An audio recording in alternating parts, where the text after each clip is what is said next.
Hey there guys, my name is Marcus, and in this video I'll show a simple way how you can easily import Watchlist on TradingView.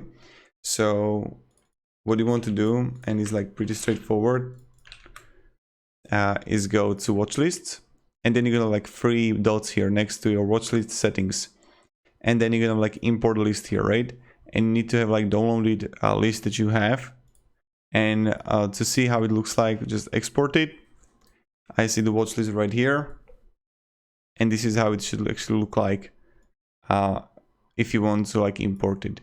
So again, you go to top right, you click on the watch lists, then you click on the 3 dots here and import list.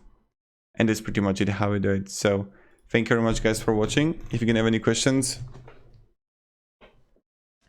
ask me down in comments, and have a great day and goodbye. See ya.